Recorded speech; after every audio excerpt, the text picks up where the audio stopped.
From the campus of Penn State Barron, you're watching PSB-TV News.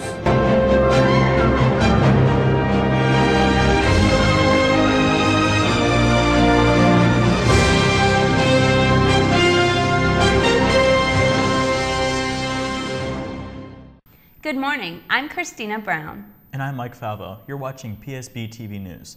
Christina, this weather's been pretty amazing, don't you think? I know, I can't believe it's this warm already. I'm so excited to wrap up the year. I'm excited, but I'm pretty stressed too. Speaking of being stressed, Barron students seem to be pretty angry about the driving situation on campus.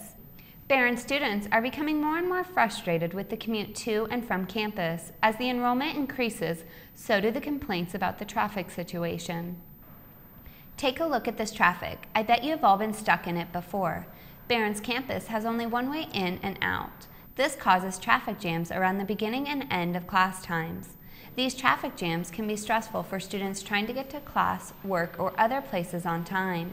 Students say they wish there were other ways off campus. I feel like this exit over here is really rushed all the time, and if you don't get here at a certain time, you're going to get backed up and you're going to be stuck for like 10 minutes. So we definitely need a second exit because there might be people who need to rush to like work or to other classes and they won't have enough time to get there on time. I feel that we should have more or another way to get into campus besides one. Just on the fact that since we have one way to get in, it gets a little congested and sometimes you have to rush to classes. I think we need to have a light or something because this is ridiculous how you have to wait in this line for 15 minutes and there's only one entrance in and out of this campus, so I think something should be done about it. I think we should try to get another entrance to this campus, whether it be from up, like down from the Ohio part or coming around the Nick side. I just think the one entrance is a little congested, and I think we need to find an alternate solution to the problem. The lack of exits on campus make it nearly impossible for students to get off campus quickly. School officials are looking at the traffic situation to find alternative exits. Hopefully students aren't late to work because they can't get off campus. We'll keep you updated on any new information. A local organization is fighting hunger with the help of their volunteers. Inside, the volunteers and employees receive, package, and deliver food to those in need in the Erie area. Cindy Plymeyer, the agency relations coordinator, says the volunteers here lend more than a helping hand. It would be really hard to do what we do without our volunteers. They go through everything. They're making sure that the food is safe, that we put out there. They're really just a big part of what we do. Volunteers make it possible to quickly move the millions of pounds of food the Second Harvest receives each year out of the warehouse and onto the tables of those in need. Volunteer coordinator Brian McCaleb says quickly distributing the food is important. We don't want to hold on to all the food. We want to actually be distributing it. So I think that's perhaps the most difficult is juggling everything, and yet that's also the most rewarding is being with all the people and the volunteers, the variety of ages as well as personalities. It is not what the Second Harvest Food Bank gives that is most rewarding. It is what they receive. Volunteers and employees say the most rewarding thing about working at the Second Harvest Food Bank is walking away with the memory that they helped someone in need. There was one thank you letter that we received with the picture of the little girl at the Thanksgiving table. That was their first really nice Thanksgiving meal that they'd had, and she was very excited for that, and so that, made it all worthwhile. I actually found a note, and the girl was thanking us because she remembered, I needed food at one time and you guys gave it to us, so I'm trying to give back now. Giving back allows the Second Harvest Food Bank to continue what they do.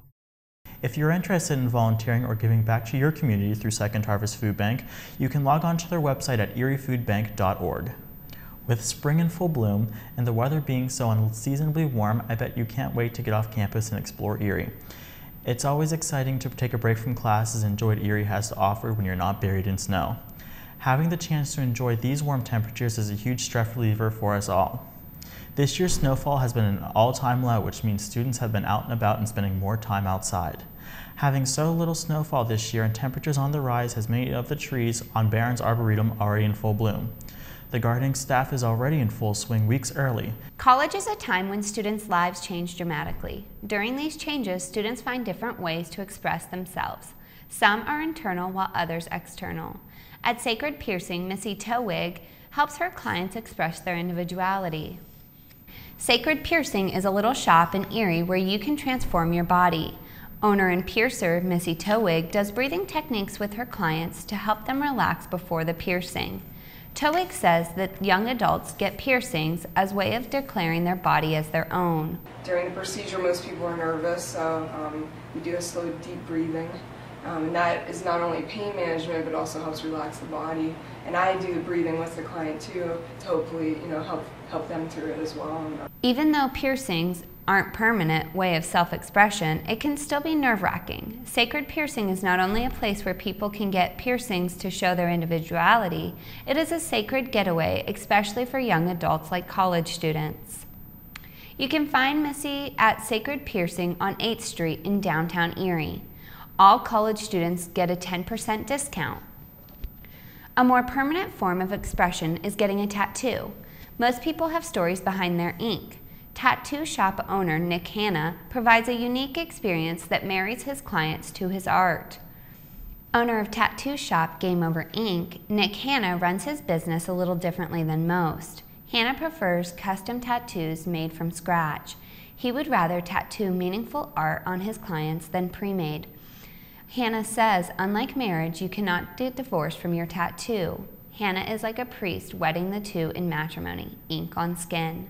His shop is a chapel, and every client leaves there just married. So I like to keep clients to know that it's permanent, it's a life decision. Unlike marriage, you can get a divorce. You can't get a divorce from your tattoo. Hanna is like a priest in his chapel, Game Over Ink, a priest that is permanently leaving his mark on the community. With the stresses of finals and the end of the semester, you're probably looking forward to ways to relax. There's more than just Jimmy Z's and dollar pictures. There's Sanctuary in downtown Erie, the Hookah Cafe, a place where students can experience something new. Customers say they come for the experience. Jay Bernatowitz is one student who visits the cafe. It's something that you don't get to do every day, so it's a good experience. The atmosphere is good, just socialize, have a little hookah. It's a good place to get away from the books, schoolwork, things like that, just relax. The Hookah Cafe has a different atmosphere. It's a place where students can go to get away from the stresses of school. It's a sanctuary where students can seclude themselves from everything school-related and take a break from their books. The Hookah Cafe is open Monday through Thursday from 6 p.m. to midnight and also offers extended weekend hours. A local charity is using Man's Best Friend to provide healing to those in need. Therapy Dogs United is a public charity devoted to providing physical and emotional healing through the use of animal-assisted therapy. Therapy Dogs United has over 130 licensed therapy dogs and volunteers. Volunteers and their dogs visit places in Erie community like schools, hospitals, and nursing homes. To find out more about Therapy Dogs United or how you can become a volunteer, visit therapydogsunited.org. As kids, we all have dreams. Some dream of being president, while others dream of being rock stars. A local Harbor Creek man has made a living out of following his dreams. Mike Miller is the owner of Norwegian Wood Recording Studio in Harbor Creek. Miller fell in love with the Beatles on television. His passion for music grew with the support of his parents. He said they went to every show he ever played, no matter where it was or what kind of music. His greatest joy is passing on his passion for music to others. He says music has a therapeutic quality and believes that just by letting his clients record their music, he helps them get through hard times. I have one guy I've been working with for 5 years now. We're not done with his album. 12 songs. 5 years we've been working on it. And he'll come in, we'll get together every other week, and he'll come in and say, I want to go back to the first song. I want to change this. And it was done a long time ago. It sounded great, but he's having a good time down here. He's talking about life and this and that, and for him it's very therapeutic. And he puts out some really good sounding stuff. I don't know if anybody will ever hear it. I don't know if it will ever be done, but this guy is going to be here once every other week, probably forever. Working on one CD for 5 years may seem like a long time for some, but Miller is just happy because he knows his passion for music helps his clients get through rough times.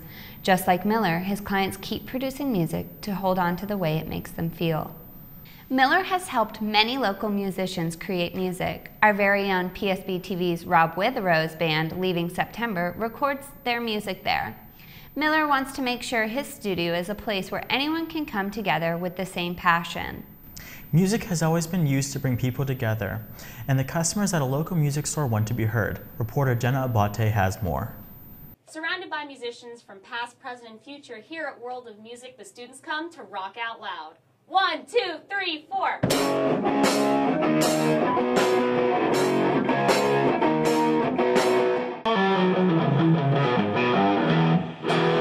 In a band, the members must be in sync with each other in order to rock out loud.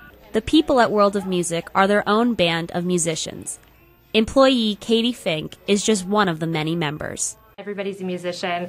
We're all connected, sort of, being local musicians in Erie, Pennsylvania. You know, we all have a similar interest, and we're all here in the same location. Each musician operates on the same scale, locally. We're a pretty big store, but it's still owned by local people and, you know, musicians that are in the community to, you know, help you with anything that you want to buy. A musician all his life, Ryan Kreshak played for a local band, but now he teaches future musicians. I used to play in a local band called Super Number 7, and then for a while in a cover band called The Cover Up. But now I kind of just focus all my energy on these kids. They play every weekend, so I go and do shows with them more than I do my own shows. And then some of the bands like kind of have graduated to the point that they go out and play their own music, you know, at shows and do all their own booking and write their own songs and stuff like that. So we just give them the head start or their first couple steps. Despite their age, some customers are taking those first steps. After many years, John Lahotsky finally stepped forward. As a kid, I always wanted to learn, but I just never took the time to do it. And as an adult, I never thought it would be possible to learn. And I'm struggling, but I'm working through it. Practice isn't perfect, but for some people, that's what makes it perfect. Matt Ruckman says the challenge is worth it. Just learning everything is a challenge for me. You know, that's a big thing for me. I like a challenge, but more importantly, it's just fun to play. It keeps my stress level down. That's a big thing, and it keeps me occupied. For everyone, the rewards are different.